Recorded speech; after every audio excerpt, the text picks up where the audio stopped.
I'm Luciano Raso. I'm a water resource management researcher. I work at IRSTEA Montpellier. And my current project is about protecting the city of Paris against drought and flood by optimal use of reservoir.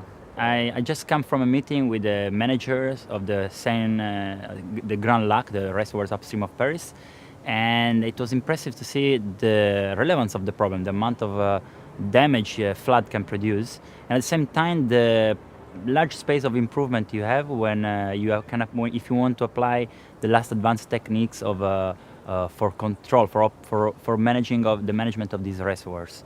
So we didn't have any results yet, but I'm relatively positive. I'm optimist about the fact that there's space for improvement so without cost, using the same system, reduce at the same time flood and drought. There are different actions you can take to reduce both flood and drought, but this project is about short-term actions and specifically changing the operation, the day-by-day management of the reservoirs, and so the decision of how much water to release each day back to the river.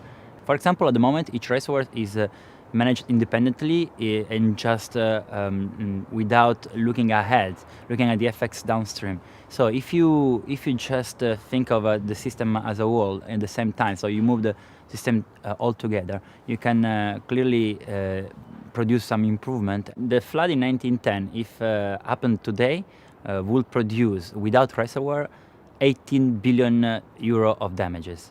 Thanks to the reservoirs and other actions, these costs can be reduced by 50%. The open question mark is how much will you be able to achieve if you use an optimal management, and this is this third number of how much will be the cost with the best management you can achieve. This is the research question you want to answer. Research gives you a lot of freedom of following what's interesting. You don't have boss, you decide for yourself. It's like having a small enterprise and you produce what you want. So it's up to you to find a way to be useful. Of course, research in the end is always useful, at least in the long term.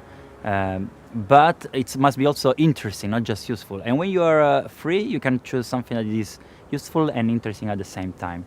Water is a particular resource. As Galileo Galilei said, you cannot pick up a flower without disturbing a star. So when you take water from the groundwater, this influences the river and so on. And there are many actors involved, many interests, many issues like drought, floods, electricity production, drinking water. So it's an extremely political issue and at the same time technical. So as an engineer, I find a perfect topic for putting all myself into it in terms of technicalities, in terms of rights, in terms of and also of values. I'm very happy to get this research because it's really pure freedom. You really can do whatever you want, and this puts you in the condition to really follow the things that you find interesting, and that in the end will turn out to be also useful. So I'm very happy of the way the AXA Research Fund take care of us as a researcher. You really feel valorized, and it's a nice feeling.